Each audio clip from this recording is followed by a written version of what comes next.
Hi everyone, thanks for joining. Today we're going to be reviewing The Pretenders by Sionil Jose. If you don't know this already, this is part of the Rosales saga. The first one is Poon, and then there's Tree, My Brother, My Executioner, The Pretenders, which is this one, and Mass. And so through no fault of my own, I didn't know that this was part of a series, so I kind of picked up this book first and later found out that there were others in the series, so I have to start from the beginning. But today I'm going to talk about this one so that while it's still fresh in my mind, and then as I go on through the other novels, I will review them as well. And so the overarching theme with this is class struggle, particularly on a more personalized level. So Antonio Samson comes from very humble beginnings. He comes from sort of an indigenous Ilokano heritage, which is based in Cabugawan village in Rosales, Pangasinan, which is about north of Manila, I believe. And so he is the main character. He goes by Tony, even though his name is Antonio Samson, he goes by Tony because as I've read in the novel, he ends up doing his doctorate studies in Harvard here in the US, and that's sort of how he's spoken about. They refer to him as Tony as his Anglo-Saxonized name. So I want to sort of start with the Caragis, which is the beginning of the actual novel. In the beginning of the novel, you see that his wife is sort of has been left by her husband, which is Tony. So she's been left by her husband. She's sort of wandering around. She's going through her reflection. She's recognizing the signs of aging on her face. So she's feeling a little bit listless, and she's going through some of the novels that her husband keeps in the house. It doesn't really make sense to her. And then sooner or later, her dad sort of knocks on the door and essentially tells her that her husband has died. It becomes apparent to us later on that the husband has killed himself. Tony Samson has killed himself. And the preceding chapters are sort of the explanation of the series of things that had happened that led him to his suicide. And so the Carmen Villa, his wife, she is sort of described as this very vapid, wealthy woman who comes from like a Spanish aristocratic family. And he is someone who comes from, like I said earlier, from humble beginnings. And so the tensions within their marriage actually never really explicitly stem from that. It's more sort of Tony's internal struggle within himself in accepting the kind of position that he has married to in his life, because he sort of grows up with a very revolutionary spirit, right? Like he has a dad who is currently in prison because essentially what had happened is a bunch of rich people came into the land that they've been tilling for themselves and said, here, we have paperwork. It's no longer your land. Give us your land. Give us your harvest. And this outraged him so much to a point where he burnt down the municipal building and essentially killed the rich landowner that tried to claim his land. So now that's why he's in prison.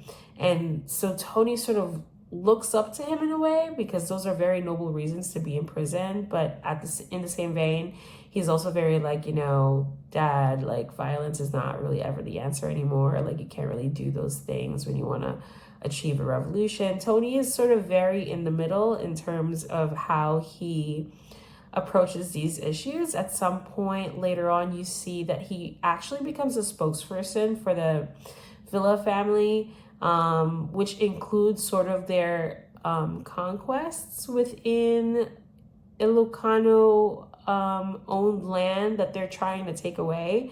And because he speaks Ilokano, he's sort of used as basically the mouthpiece for justification as to why the anger that some of the residents were feeling about their land being taken away was unjustified. It's really crazy how he ends up in that position.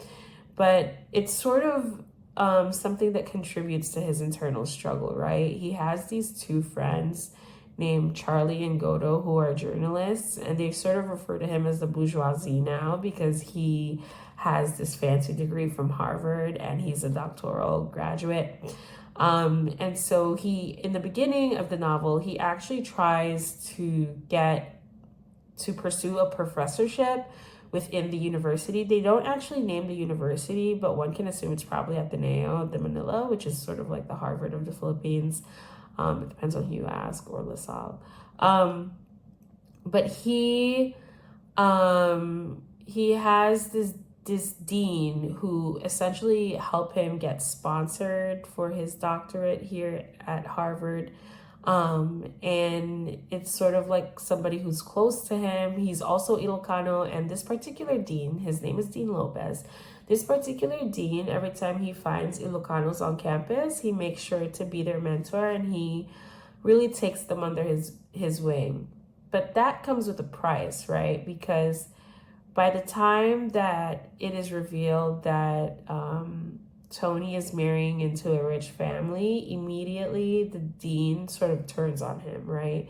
So in the beginning, you see that like Tony Samson brings him this like meerschaum pipe that he got from his travels in Germany.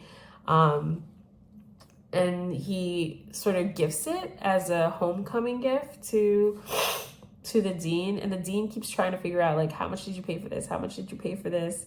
And essentially is really hung up on the price of the pipe to sort of assess how far Tony has gone in life. And so when he finds out that he's marrying into the Villa family, which is sort of like the Spanish aristocracy, or at least that's what it symbolizes within the novel, he essentially tries to strong arm, I guess would be the term, Tony, and says things like, hey, you know, you were once considered for the Socrates Club. I'm no longer nominating you for that. You know, like and the Socrates Club is supposed to be this like prestigious club where people who want to be on a path for ascending up the academic ladder in terms of professorship, being part of the Socrates Club is like a really huge deal. And this dean, after hearing that he's about to marry rich, basically unilaterally decided that, okay, like you can't be part of this anymore. But the problem is Tony doesn't sort of stick to his guns. At some point, he sort of just gives up, and he gives up his professorship within the university. But like I said, he marries into this family, right? He marries into this Villa family, which is essentially a very rich family that has their hands in everything, anywhere from education to steel mills to shipping. They have their hands in everything. And so and he's very close friends to, Manuel Villa, who is the patriarch of the Villa Corporation, the Villa family. He sort of takes Tony Samson under his wing. So at this point in the novel, Tony is feeling a lot of isolation, right? Like he's feeling like he's the butt of the joke with his friends. Like his sister is not really talking to him anymore because there's some discomfort with how they had left things. Another source of the discomfort with his sister was that he came to his sister and said, hey, you know, dad's dying, you know, he wants to meet your kids. And the sister was basically like, no, because we are still struggling. We're living in Antipolo, which is, you know, it's not a very well-off town. And if anybody were to get a whiff of this, they would look down on our family. And I don't want my family associated with someone who's in Muntinlupa. Muntinlupa is basically like federal prison. And so she didn't want that sort of blot on the family name, like her family name, within the place that she's living. And so with Tony, he's also going through some issues with his wife. At some point, his wife was pregnant, and she had come home one day and she was like, oh, I'm very exhausted, I'm very tired. And he was sort of very excited. This is before he had found out about his son.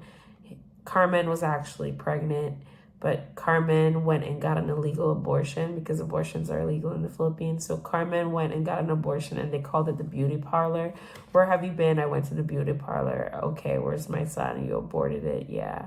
And he calls her a murderess, and he, you know, like he comes from a background where they don't believe in a woman's right to abortion. And so this is sort of the tensions that they have in their marriage, because in many ways, and this is actually quoted from the book, like in many ways Carmen felt like she had to protect him from his simplicity because he comes from such a noble way of thinking of things, and in many ways she feel like he had to adjust. So the many ways that he's had to adjust actually led to him wanting to kill himself, and he killed himself, right? So if you think about it, from his perspective, he's this academic who sort of had this opportunity and privilege. Quite honestly, it is a privilege to live with such heightened idealism, because when you're talking about it in the academy, you never really have to test it on the ground, right? You're just sort of talking about it. And so he had that for so long. And so all his idealism sort of lived within that world for so long, where he was able to sort of contemplate all the ways that he can make society better, all the ways that he can express his nationalism, all the ways that he can right the wrongs of the world. And then he meets the world after getting his PhD. He finds out that his dean is actually somebody who plagiarized his whole dissertation and is somebody who takes students' work and puts his name on it and gets the credit for things that he didn't do. Like, he finds out that this is the kind of person he is. And he's also like strong-armed by the man, right? Like, he finds out like the second that he comes upon any sort of fortune or marrying into the Villa fortune, all of a sudden this guy that he respected is somebody who like makes him feel like less than a human being, right? And is no longer interested in supporting him and his goals within the academy. And so I think it's him wanting to go back to the academy and teach. That's all he wanted to do. He just wanted to be a teacher. He wanted to be a teacher. He wanted to be a writer. That's all he wanted to do. But there was so much politics on both sides as a public relations person and as a professor within the academy, that he literally crumbled. And you know, all the things that was happening with his wife getting an abortion behind his back, meeting his son for the first time and being told that he's not really welcome into his son's life, because just because he has money doesn't mean you can buy entry into your son's life. You've been out of it for so long. You're not going to start now. I think the consistent rejection that he was feeling is the reason it drove him to suicide. And so the cherry on top of all of it is that he finds out during a steel mill workers party.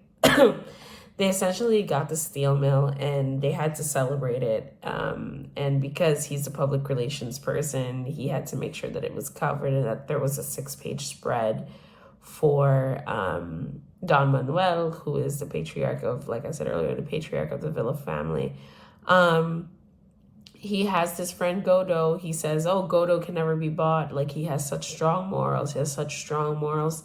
But turns out Don Manuel was able to buy a place in his newspaper for only 2,000 pesos, which is like roughly $40. Probably a little bit more if you were to think about it in the 1960s. But this idea of his friend that he thinks has such strong morals falling apart at the offer of money is something that really rattles his world. And what further rattles his world is when he finds out that his wife was cheating on him this whole time. So he's been cheating on him with Ben DeJesus, which is her best friend's husband. So at that point, he witnesses the affair because he's like headed home and he sees that like her Thunderbird, which is her car, is like leaving and like going to a motel because he like followed her. He sees her with Ben and essentially just like loses it. Like, he goes home, he rips up all his manuscripts that he has written, he starts packing, and then his wife comes home and his wife is just like, what's going on here? And he was just like, well, maybe you should take a shower because you're dirty. Sorry. So she eventually like understands that he has figured out that she has an affair, and she tries to explain herself, but he wasn't really having it. Like, he basically said, like, I despise you, get out of my face. And at some point, as he's packing, he's headed out and he bumps into the mom, and the mom was always like ridiculous towards him. His mother-in-law was always mean to him. Like, eventually it's revealed that the reason why she was mean to him is because she also came from humble beginnings and she married rich. So she married into the Villa family. But she's been giving him a hard time because obviously like he's a lot better than her. Like she's not very intellectually there. She's more of like a socialite, you know, like she's not necessarily an intellectual. She's more concerned with like keeping up with the Joneses and these sort of things. But like that's what he married. That's what he liked about her, and that's what she does. She literally hosts parties, and her biggest worries, they even say in the novel, like her biggest worries is that not enough people came to her parties, and that she's gaining weight. Like those are the two topics that she's on about all the time. So it's just a little bit hollow. And so she kind of acknowledges that the reason she resents him is because there's some similarities within their background. And she says to him, "You're the best thing that's ever happened to this family." And it sort of reiterates to him again, right? It's sort of like rubbing salt in the wound. It's like, you're the best thing that's ever happened to this family. You're the best thing that we've ever had, that the Villa family has ever had, the best thing that Carmen has achieved. And it's like, they make him sound like a conquest, like something that they bought. And this further sort of objectifies him, which is a very nice twist, because when you think about objectification, it's always in the context of women being objectified. But in his case, he's the one being objectified, and he's a male, and it's something that's very real to him. And so at this point, he kind of storms out, goes to Antipolo, tries to make nice with his sister. He makes nice with his sister. His sister's like, "Let's make you a bed." But he's just like, "I want to go on a walk." So he goes on a walk and he kills himself. Like jumps on the road tracks and kills himself. So there's sort of an epilogue, which focuses around like his roommate from college at Harvard, Lawrence Bitfogle, comes to visit. He comes to visit the Philippines. He can't believe that Tony has died or has killed himself. It's something that's like really crazy to him, until he spends a night with the Villa family. So Lawrence is at the party and he's thinking to himself, wow, like this is terrible. Like he's having a horrible time. He's trying to make nice though, because he was invited by Don Manuel to this party. It's supposed to be the despedida for Senator Reyes. He's going to Rio. And Ben De Jesus got elected as like Barrio Lieutenant of Progress Park. So it's like a celebration. They're celebrating two people. And so Lawrence gets invited to this, and he's still trying to figure out what happened. Like what exactly happened that Tony committed suicide. And at some point during the evening, Don Manuel gets really drunk and he refers to himself as a dummy, which is something that Tony had described him as. He eventually, like towards midnight, the party ends, and then they go.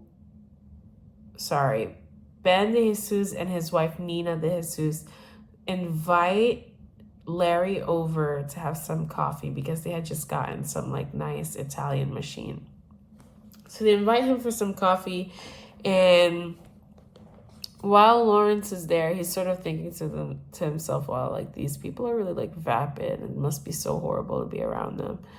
And he was just trying to imagine like how Tony must have been feeling when he was like around these people all the time. Because he's sort of like, imagine you're like in an intellectual hub at Harvard where you're just like talking about like intellectual things all the time. And then you go from that and to like being around people who talk about all the ways that they can basically use the government and the law to their advantage to enrich themselves. It must have been something completely jarring to him, because it really was to Larry. Just how they regarded the poor was just like very like oh, like in the same way that the Spanish aristocracy back in the day would talk about Indios, which was very hateful and like oh, they're lazy, they don't know anything, they're this, they're that. That's exactly like how Bendy Jesus would refer to like the poor. Like, why would you give them land? They know nothing about tilling the land. Like, I went to school for this. Like, I know how to do it. Like, I can do it for them. You know, like this whole idea of like a Mugsasai revolution is robbery. It's robbing the rich for like the benefit of the poor. Like, he had a lot of very anti-poor sentiments to a point where like on their way back home to like take Larry, they had one of their tires blew out. And so when the tire blows out, there was this like group of people who were like in a jeepney. They were called like the gay blades, something like that. And they were coming from a competition where they were like singing Christmas carols. And so they helped them like change the tire. They helped the driver change the tire. And so the whole time the Jesus and Nina the Jesus are just like thinking to themselves, they're going to rob us. They're going to rob us. But obviously they didn't get robbed, and they actually helped. And when Ben tries to give them money, at first they try to refuse it, and then eventually they just do a Christmas carol, so it's like a caroling, and then they receive the money. And then as they are driving home, like Ben was basically like, oh, they could have robbed us, they're like they're opportunists, stuff like that. And Larry loses his cool, and he's just like, you're the reason Tony killed himself. Like, you guys are the reason that he killed himself. You didn't give him a chance, because, like, look at you guys. You guys are the worst robbers. You guys are the robbers, and you guys have made this particularly painful for Tony. You didn't give him a chance. So yeah, that's how it ends. And one of the biggest takeaways that I had here was when Manang Betty said, not a takeaway, but something that really shocked me was when she said that pride is something that only the rich can afford. It's not for the poor. And that really sat with me in terms of, I guess, like humbling myself, because I know for a fact in my personal experiences, pride is something that's always been sort of accepted when it comes to the rich, and it's something that's sort of reviled if you're poor. And what does that mean? And don't we all deserve dignity? Anyway, thanks for joining me in reviewing The Pretenders by Sionil Jose. See you next time.